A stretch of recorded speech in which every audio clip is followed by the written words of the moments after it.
हे बद्रिक, मैंने विचार करके देखा है कि जगत और कुछ वस्तु नहीं, फूटने का नाम ही जगत है। अब क्या कह रहे हैं? विचार करके देखा है। देखो, जब तक हम विचार नहीं करते ना, हमारा काम नहीं बनता। जब वो इतने महान पुरुष भी विचार करके कहते हैं मैंने देखा है कि जगत एक पुण्य है। पुण्य मतलब मेरे अंदर नहीं है ये सारा कुछ, मैं ही वो बाहर निकाल रहा हूँ। जब चित्त संवेदन स्फुरन रूप होता है तब जगत भासित होता है, वो पुण्य चलती हैं तब ये सच्चा लगता है ना हमें जगत। और जब चित्त संवेदन पुण्यों से रहित होता है तब जगत की कल्पना मिट जाती है। फिर भी दिखना चाहिए जगत, पर फिर तो नहीं दिखता। क्यों? क्योंकि अंदर नहीं चल रहा, इसलिए वो बाहर भी नहीं दिखता। फिर इसलिए मैंने निश्चय किया है कि वास्तव में केवल चिन्ह मात्र है नहीं, जैसे बिजली की चमक चिन्ह मात्र है नहीं, पर वो हम उसको पक्का मान रही हैं। जगत कुछ वस्तु नहीं, मिथ्या कल्पना मात्र है। अब कल्पना में बड़ा चढ़ा लूँ तो जिसके प्रति मैं जैसी कल्पना करती हूँ मेरे को वो वैसे दिखता है, मेरे को दिखता है, सामने और बैठे उनको नहीं दिख रहा है ना। तो इसका क्या मतलब है? मेरे मन में है ना। हे बद्रिक, जगत भावना त्याग कर अपने स्वरूप में स्थित हो। एक भावना संसार वाली, एक भावना अपने स्वरूप वाली, हैं दोनों भावना। अब मेरी मर्जी है मैं कौन सी भावना को पक्का कर रही हूँ। अगर बाहर वाली भावना को पक्का करती हूँ तो दुख है, दुख को कभी खत्म ही नहीं हो सकता। अगर ये भावना कर लूँ मैं ब्रह्म हूँ, मैं ब्रह्म हूँ, दुख का लेश मात्र ही नहीं है। जब मैं ब्रह्म हूँ तो वहाँ पे रिश्ते नाते क्या मेरे हैं? ब्रह्म का कोई रिश्तेदार है क्या? है ब्रह्म का रिश्तेदार? नाम ये खाली समझने के लिए हम वो बोल रहे हैं। हाँ, नहीं तो वो भी नहीं है। ये वहाँ तक पहुँच जाए ना हम, हाँ फिर तो कुछ है ही नहीं। खाली वहाँ तक पहुँचने के लिए नाम का सहारा ले रहे हैं, क्योंकि हम बाहर बैठे हैं, बाहर नाम रूपों पर बैठे हैं। वहाँ से उठेंगे कैसे? उठेंगे कैसे वहाँ से? जब इन सबको झूठा बोल समझेंगे, बुद्धि में वो झूठ है। ये मेरा पुत्र कहनी, ये मेरी धी कहनी, ये मेरा घर परिवार कहनी, ये खाली मेरे रिश्ते संबंध प्रारब्ध काटने की सामग्री है ये वाले रिश्तों की। जब ऐसी दृढ़ता हो जाती है ना, फिर दुख कहाँ होता है, संवेदना कहाँ होती है? खत्म वहाँ पर। अब यही कहते हैं, अब वही वृत्तांत फिर सुनो। जब उसके भीतर मैंने स्वप्न और जागृत अवस्था देखी, स्वप्न भी जागृत भी, जो सोया हुआ था उसके अंदर गए थे ना, तब मैंने यह इच्छा की कि सुषुप्ति अवस्था भी देखूं। अब दो अवस्थाएं तो देख ली, बाकी तीसरी अवस्था, अब उनकी इच्छा हुई तीसरी भी देखूं उसके अंदर। और विचार किया कि सुषुप्ति प्रलय का नाम है। अब वो पहले बोला कि विचार करके देखा, मैंने विचार करके देखा तो ये सत्य नहीं लगा मेरे को। अब सुषुप्ति क्या लगी? प्रलय, प्रलय का नाम है, क्योंकि सुषुप्ति अवस्था में सारा लय हो जाता है, कुछ नहीं याद रहता, कुछ ध्यान में ही नहीं होता हमारे। जहाँ दृष्टा दर्शन दृश्य तीनों का अभाव हो जाता है, यहाँ पर सुषुप्ति अवस्था में तीनों का पूरी त्रिपुटी लय हो गई। परंतु जहाँ मैं देखने वाला हुआ वहाँ महाप्रलय कैसे होगा? जहाँ मैं देख, अब सुषुप्ति अवस्था में तो लय हो गया। अब कहते हैं जहाँ मैं देखने वाला हुआ वहाँ महाप्रलय कैसे होगा? अब ये किसको कह रही है? अपने स्वरूप में, है ना। सुषुप्ति को भी तो देखा, उसका महाप्रलय कैसे हो सकता है? जब तक हूँ तब तक है, तब तक महाप्रलय नहीं हो सकता। इसका मतलब मैं को हटाना है, मैं को हटाना है। तभी गुरुदेव हमें बार बार कहते हैं कि जागृत में सुषुप्ति आए, है ना। जागृत में तो सारे संबंध खड़े हो जाते हैं। जागृत में सुषुप्ति हो कि कोई मेरा कहने, ना मैं किसी की हूँ, वास्तव में हम हैं किसी के, वास्तव में कोई हमारा है, चाहे कि जितना मर्जी निकट का संबंधी क्यों ना, कोई नहीं है हमारा। फिर हम ये बुद्धि में क्यों मानकर बैठे हैं? मानकर बैठते हैं तभी दुख लगता है ना हमें। वहाँ महाप्रलय कैसे होगा? और जो मैं जानने वाला ना हूँ, तब सुषुप्ति को कौन जानेगा? अगर मैं हूँ तो उसका महाप्रलय नहीं हो सकता। फिर कहते हैं और जो मैं जानने वाला ही ना हूँ, तब सुषुप्ति को भी किमें जान सा, है ना। तो तब सुषुप्ति को कौन जानेगा? हे बद्धिक, तब मैंने विचार कर देखा कि सुषुप्ति और कुछ नहीं, जहाँ चित्त की वृत्ति नहीं फूटती उसी का नाम सुषुप्ति है ना। क्या कह रहे हैं? सुषुप्ति है कहना जहाँ पे चित्त फूटता ही नहीं है। जब थक कर सो जाते हैं, है ना, जहाँ मर्जी सो जाए पता नहीं चलता, वहाँ कोई फूटना नहीं है, कुछ मन ही नहीं उठ रहा, चित्त ही नहीं उठ रहा हमारा। तब ये होता है थकावट हो गई है ना, शरीर को थकावट हो गई है, थोड़ा आराम करो, आराम करो। 5 मिनट या 10 मिनट ऐसी नींद आती है, उस टाइम कुछ नहीं पता होता है कुछ पता, कुछ नहीं पता। मैं कौन, मेरे बच्चे कौन, घर परिवार क्या, कारोबार क्या, किसी का कुछ भान ही नहीं होता। और जैसे थोड़ी जागृत अवस्था में आते जाती है, फिर वो देखो सारा का सारा आ जाता है। अब गुरुदेव कहते हैं ये चित्त का फूलना, है ना। अब ये जब लय हो जाएगा तब सुषुप्ति जानो, उससे पहले सुषुप्ति नहीं है। जहाँ चित्त की वृत्ति नहीं फूटती उसी का नाम सुषुप्ति है। ऐसे विचार कर मैंने चित्त को फूटने से रहित किया। अब बार बार हमें यही कहते हैं ना, अपने संकल्प विकल्प देखें। अगर किसी चीज़ को देखेंगे तभी तो वो बंद होंगे। जैसे हम बार बार कहते हैं, बिल्ली को मैं देख रही हूँ तो दूध कैसे पिएगी, डंडा मेरे हाथ में है तो वो दूध कैसे पिएगी। मैं देख रही हूँ ना उसको, तो वो दूध नहीं पी सकती ना। अब अगर मैं नहीं देखती फिर दूध पी जाती है। अब ऐसी अपने संकल्पों विकल्पों को अगर मैं नहीं देखती, फिर हम उसके अंदर लय हो जाते हैं।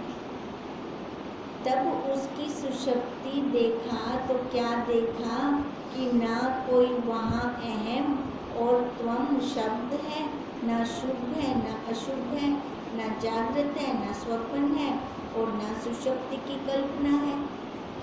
जब हम सोते हैं तो हम ये कल्पना करके तो नहीं सोते कि हमें सुषुप्ति में चली जाऊँ। ऐसा कोई मन में भाव होता है? नहीं होता है ना। पर जब शरीर क्रिया कर करके थक जाता है, सोता चला जाता है। अब उसके अंदर हम अपनी सुषुप्ति का उदाहरण ले लें तो वहाँ क्या शुभ अशुभ कुछ होता है? अच्छा बुरा होता है? घर परिवार ही नहीं होता, कारोबार ही नहीं होता।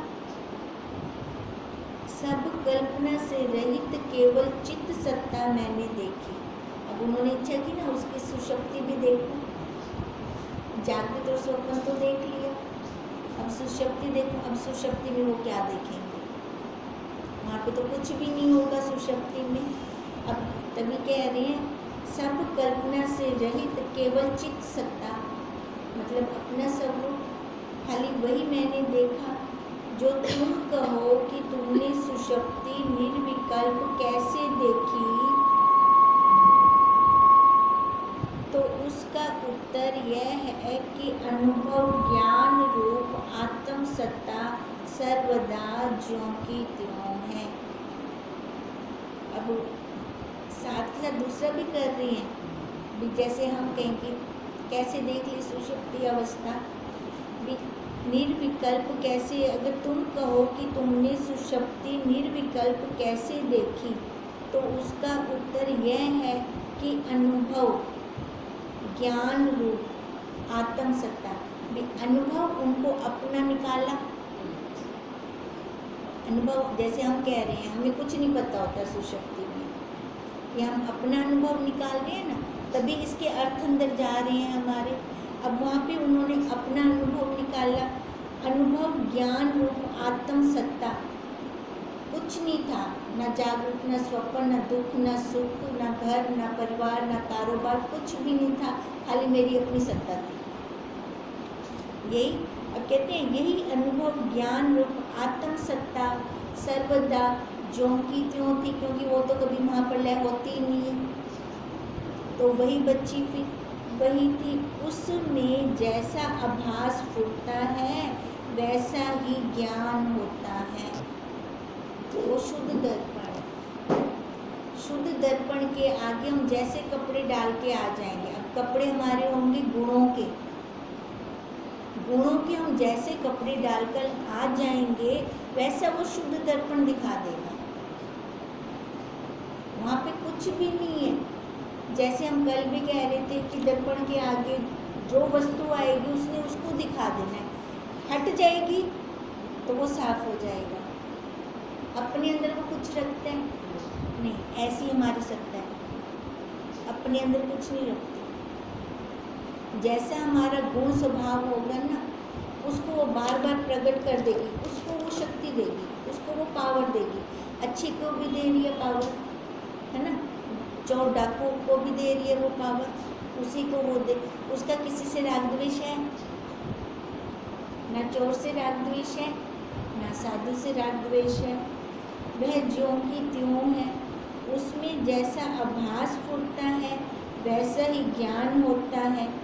यह जो तुम भी दिन प्रतिदिन देखते हो और सुषुप्ति से उठकर जानते हो कि मैं सुख से सोया था, सो अनुभव से ही तो देखते हैं, अनुभव से देखते हो। अब बात कर रही हैं, राम जी को सुना रही है ना कथा ये सारी।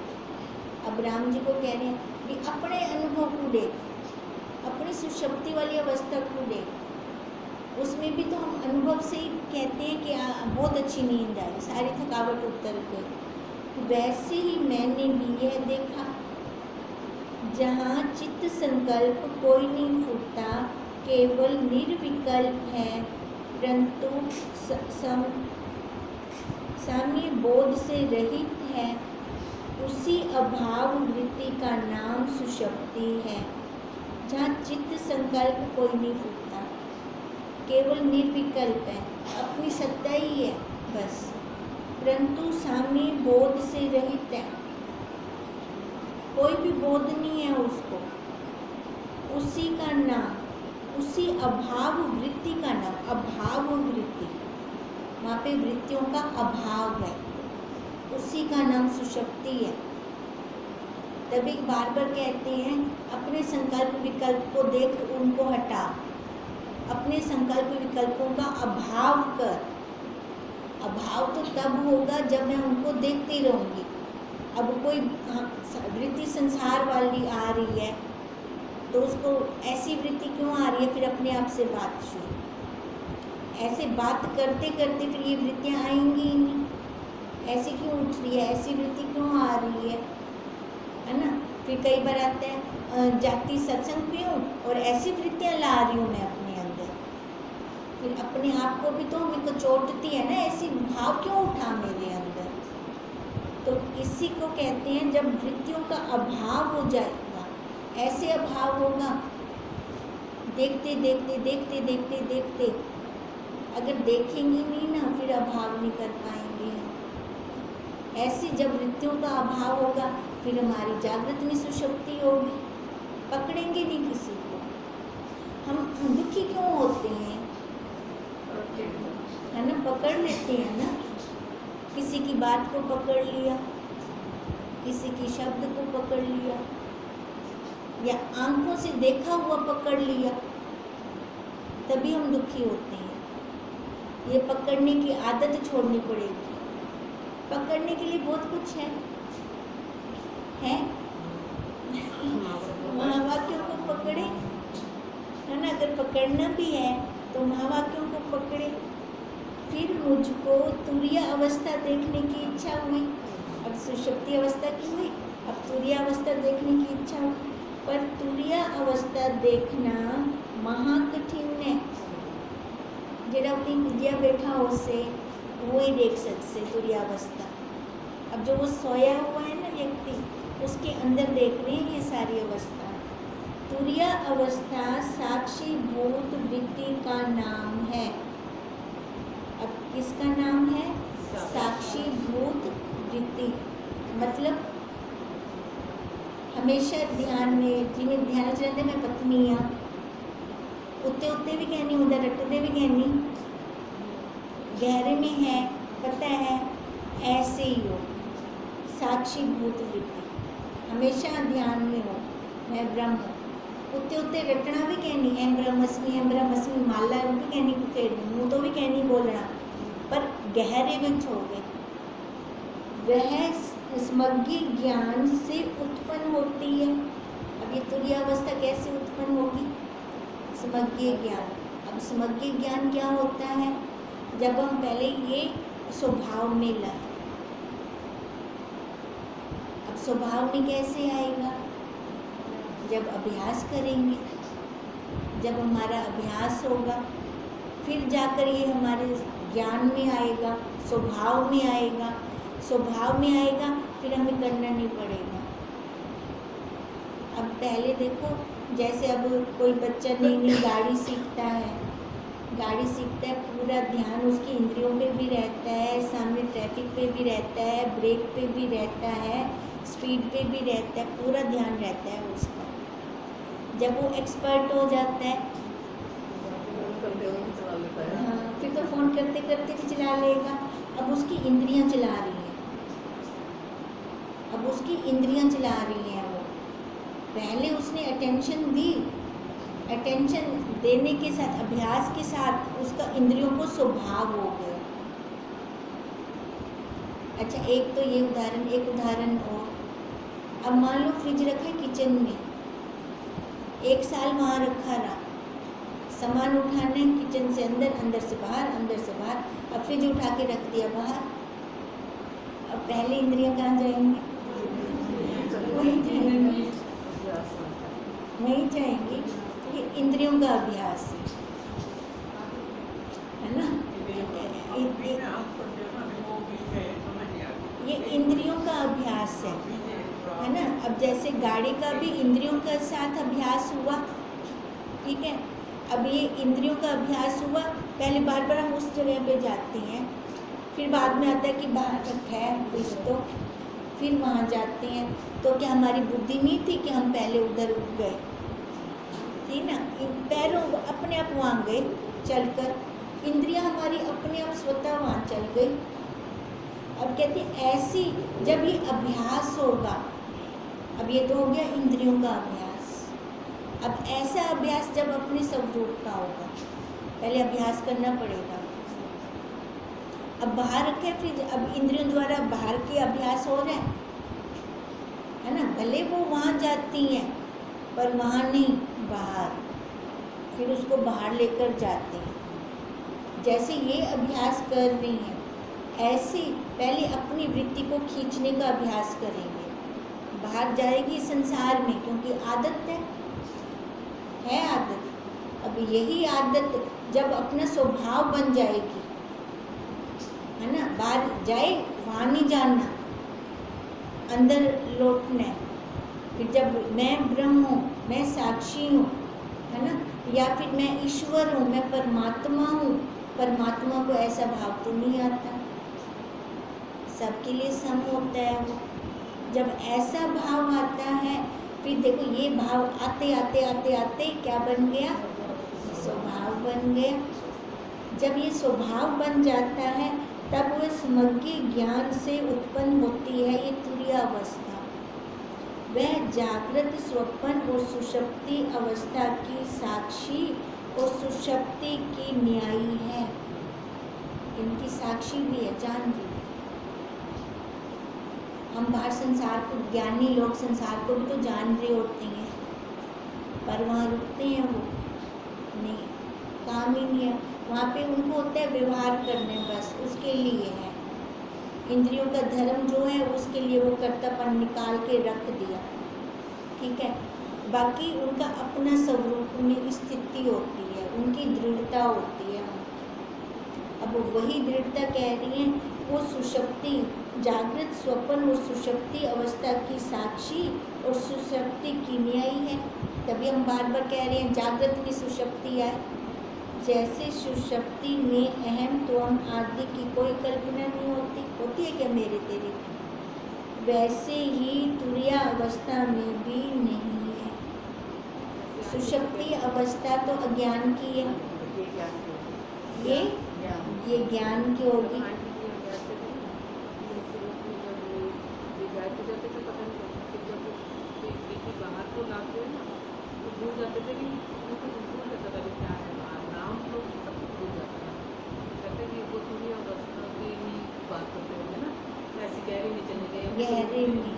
गहरे में गए तो वहाँ पे अपना स्वरूप भी है।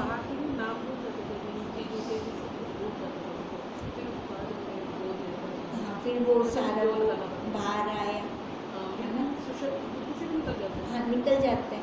अब ऐसे ही है ये जागृत की सुषुप्ति अवस्था, ये तुरीयावस्था, हाँ जागृत की सुषुप्ति है ये।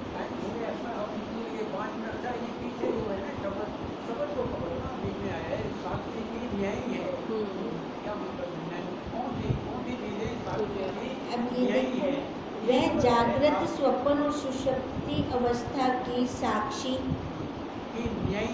की साक्षी सुषुप्ति की न्यायी है। न्यायी, हाँ मतलब जैसे सुषुप्ति अवस्था होती है उसमें भी कुछ भान नहीं होता, ऐसे ही वो तीनों अवस्थाओं को भी जानती है, पर वो रहती कैसे है जगत के अंदर, सुषुप्त, जागृत की सुषुप्ति, ये हो गई तुरीयावस्था। बाहर का पता नहीं, सारा कुछ हो रहा है ना, हाँ होते हुए भी नहीं पता। तभी वो वाला उदाहरण लिया था ना, भी साथ से कोई निकल रहा है तो हमें कुछ नहीं पता, पता, और जहाँ राग द्वेष है उसका पता चल रहा है ना। यही कहते हैं राग द्वेष करना ही नहीं है। जैसे कोई और निकल गया हमें नहीं पता, ऐसे अगर हम किसी के ऊपर रुकते हैं ना तो हमें पता चलता है। रुकना ही क्यों, रुकना ही क्यों, है ना। सब वही और मैं सब में, बातें खत्म हो गई। व्यवहार के लिए परमात्मा ने इंद्रियां दी हैं, आँख, नाक, कान, त्वचा, व्यवहार के लिए दी है हमें। हम व्यवहार करें इससे बस, पर हम व्यवहार नहीं करते। हम बहुत कुछ करते हैं इससे, घोटाले करते हैं। अब जो ये घोटाले करते हैं ना, उनसे लंबे तक होते क्यों, बार बार मरना, यही जन्म लेना, यही तो है। और जब हम चाहते हैं कि हम मुक्त हों, मुक्त स्वरूप के लिए घोटाले छोड़ने पड़ेंगे। जब ये घोटाले छोड़ देंगे तो मुक्ति मुक्त है, बंधन कहाँ है।